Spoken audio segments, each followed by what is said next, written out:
बंधु माने आजिर एही कार्यक्रम को आपण मानक स्वागत।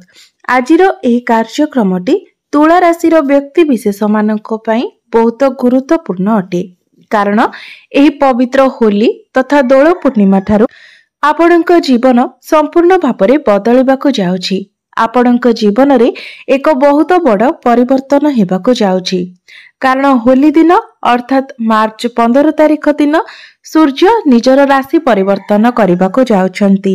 एहा व्यतीत 29 मार्च को शनि मध्य निजर राशि परिवर्तन करबाकु जाउछंती।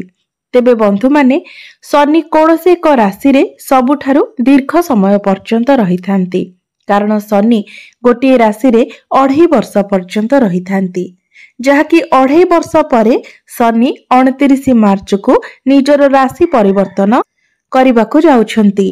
कुंभ राशि रु मीन राशि को प्रवेश करबाकु जाउछंती। तो एहार प्रभाव रे निश्चित भावरे आपणक जीवन रे एक बहुत बड़ परिवर्तन हेबो। आपणकर स्वास्थ्य, शिक्षा, प्रेम जीवन, वैवाहिक जीवन, भाग्य, क्यारियर एवं व्यापार वाणिज्य सबुकिछि उपरे एहार प्रभाव पड़िबो। तेबे ए सबुरे दोल पूर्णिमा परठारु कोन सबु परिवर्तन हेबो, आपणक जीवन रे केउ सबु बड़ घटना गुडिक घटिबो, से विषय जानिबा पई आपण माने भिडियोटी को स्किप न करी शेष पर्यंत निश्चय देखंतु। एवं आपणकर जदि तुला राशि होई थाए तेबे भिडियोटी को लाइक करी चैनल टी को सब्सक्राइब करि दियंतु। कमेंट बॉक्स रे भक्ति एवं श्रद्धार सहित जय श्री कृष्ण निश्चय लिखंतु। तेबे बंधु माने आसंतु आरंभ करिबा आजिर एही कार्यक्रम को, जहाँकि जन्म राशि एवं चंद्र राशि उपरे आधारित अटे।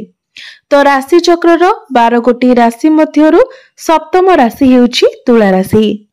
तेबे आपणक कुंडलीर पंचम भावरे विराजमान अछंती शनि एवं सूर्य। तेबे 15 मार्च को सूर्य आपणकर षष्ठ भाव को चलन करिवे। शनि मध्य 29 मार्च को आपणकर षष्ठ भाव को चलन करिवे। आपणकर षष्ठ भावरे विराजमान अछंती बुध, शुक्र एवं राहु। आपणकर अष्टम भावरे विराजमान अछंती देवगुरु बृहस्पति। नवम भावरे विराजमान अछंती मंगल एवं आपणकर द्वादश भावरे विराजमान अछंती केतु। तो सर्वप्रथमे आसंतु जानि नेबा एही दोल पूर्णिमा परे आपणकर स्वास्थ्य किपरि रहिबो। तेबे कुंडलीर प्रथम भावटी होइथाय आपणकर स्वास्थ्यर भाव, इम्युनिटी सिस्टम रो भाव, एवं आपणकर प्रथम भावर अधिपति हेउछंती शुक्र। शुक्र आपणकर षष्ठ भावरे अछंती, मात्र उच्चस्थ अछंती। तेबे बंधु माने शुक्रंक सहित अन्य ग्रह मानकर स्थिति मध्य भल रहिछि, मात्र गुरु टिके दुर्बल अवस्था रे अछंती। सेति पई आपणको निजर खाद्य पानीय उपरे ध्यान रखिबार अछि, कारण आपणकर मोटापण बढ़िबा भली समस्या देखा देई पारे।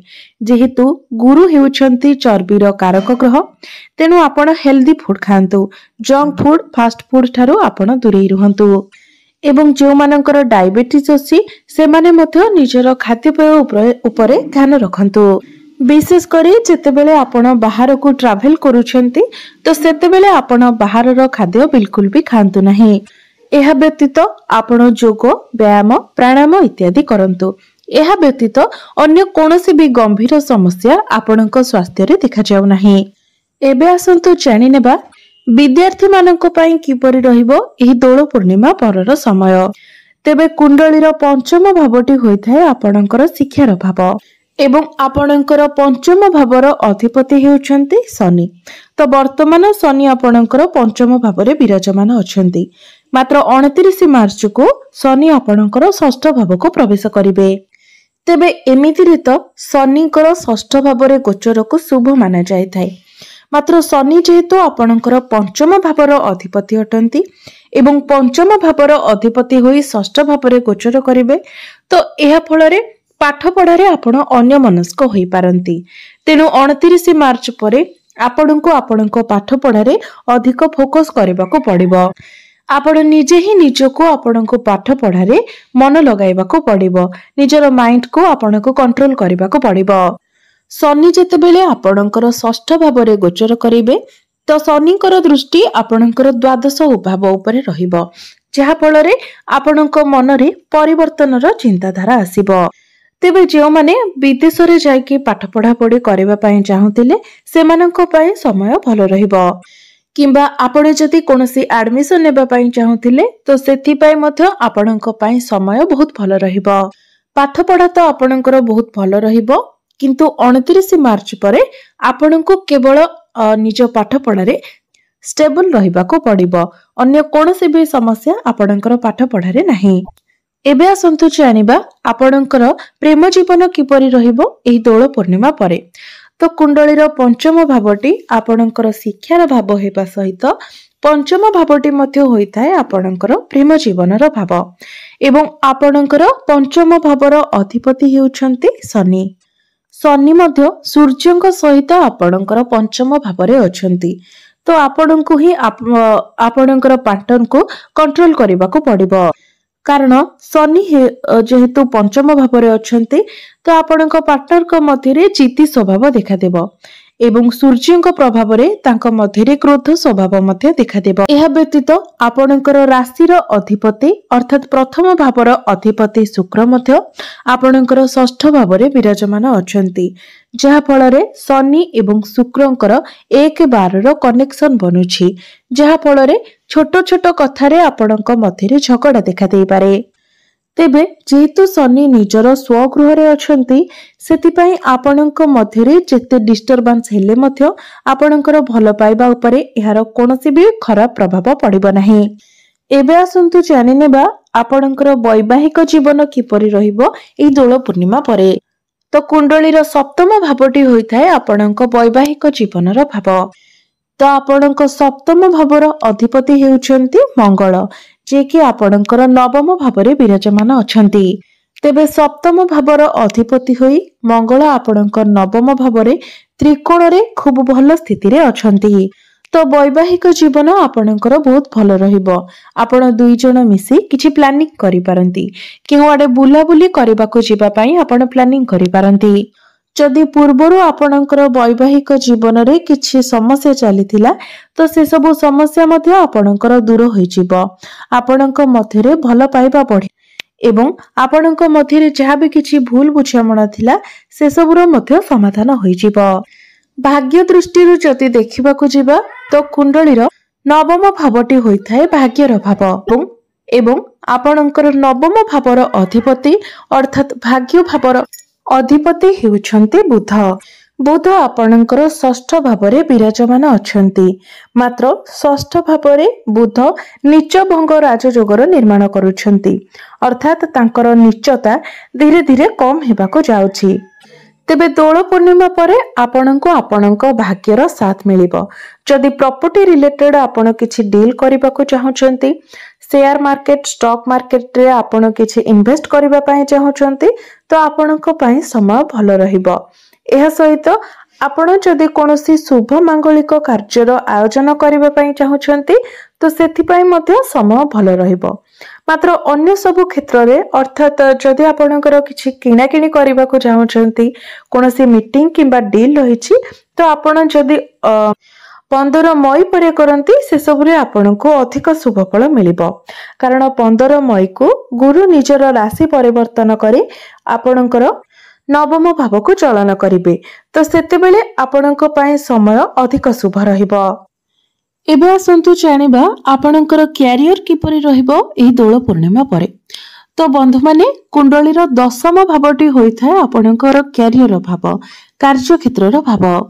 तो आपणकर दशम भावर अधिपति हेउछंती चंद्रमा, जे कि प्रति 2 दिन रे निजर राशि परिवर्तन करिथांती। तेबे अन्य ग्रह मानकर स्थिति भल थिबा हेतु आपणकर कैरियर एही दोल पूर्णिमा परे बहुत भल रहिबो। शुक्र एवं बुधंकर दृष्टि आपणकर द्वादश भाव उपरे रहुछि, जहा फल आपण निजर कैरियर पई विदेश यात्रा करि पारंती। निजर कैरियर को नहीं आपण कोनोसी नूतन आरंभ मध्य करि पारंती। शुक्र एवं बुध एकत्र थिबा हेतु आपणक पाखकु नुआ नुआ काम आसीबो एवं नुआ नुआ काम सब शिखिबा पई आपणक मनरे आग्रह मध्य रहिबो। तेबे बेले बेले आपण टिके मुडी स्वभावर होई पारंती। काम कार्य रे आपणकर मन न लागि पारे। तापरे भी जदि आपणकर टार्गेट बेस्ड जॉब रही किछि बर्डन रही से सब कार्य निश्चित भाव में आपण सफलता मध्य पाइबे कारण शुक्र आपणकर कुंडली रे उच्चस्थ अछंती एवं बुधंक सहित विराजमान अछंती। मात्र बुध जेहेतु आपणकर षष्ठ भाव में अछंती तो आपण निजर कम्युनिकेशन उपरे ध्यान दियंतु। आपणकर कार्य क्षेत्र रे आपणकर बॉस आपणकर सहकर्मी मानक सहित जेतेबेले आपण कथा हेउछंती तो भाबी चिंती कथा हुअंतु। मात्र काम कार्य आपणकर ठीक ठाक रहिबो एवं जो माने बिजनेस करूछंती बिजनेस को नेकी दोल पूर्णिमा परे आपणको पई 70% भल रहिबो कारण मंगल जेहेतु आपणकर त्रिकोण रे अछंती आपणकर डेली इनकम वृद्धि पाइबो। मात्र बिजनेस रे आपणकर खर्च मध्य बढ़िबो कारण आपण निजर बिजनेस को आगो को बढ़ाई पारंती। बिजनेस रे आपण किछि जिनिस जोड़ी पारंती। तेबे बुध जेहेतु राहुंक सहित अछंती तो बिजनेस रे आपणकर किछि आर्गुमेंट होई पारे मात्र बिजनेस रे आपणकु प्रॉफिट मध्य मिलिबो एवं मान सम्मान मध्य प्राप्ति हेबो तो बिजनेस आपणकर 70% भल रहिबो। एबे आसंतु जानि नेबा किछि प्रतिकार विषय रे जे प्रतिकार गुडिक करबा द्वारा आपणकर जहा किछि अशुभत्व रहउची से सब खंडन हेबा सहित आपणको अधिक शुभत्व प्राप्ति होई परिबो। तो जेहेतु गुरु आपणक कुंडली रे दुर्बल स्थिति रे अछंती सेथिपाई प्रत्येक दिन आपण गुरुंकर बीज मंत्र 108 थर जप करंतु। एहा सहित प्रत्येक दिन आपण शुक्रंकर बीज मंत्र मध्य 108 थर जप करंतु। प्रत्येक दिन आपण हनुमान चालीसार पाठ करंतु एवं प्रत्येक दिन आपण उदित सूर्यंकु तंबा पात्र रे जलार्घ्य अर्पण करंतु। निश्चित भावरे आपणकर समस्त अशुभत्व गुड़िक खंडन होई आपणको अधिक शुभत्व प्राप्ति हेबो। तेबे बंधु माने आपणकर जीवन मंगलमय हेउ एहा ही ईश्वरंक निकटरे मोर प्रार्थना। धन्यवाद।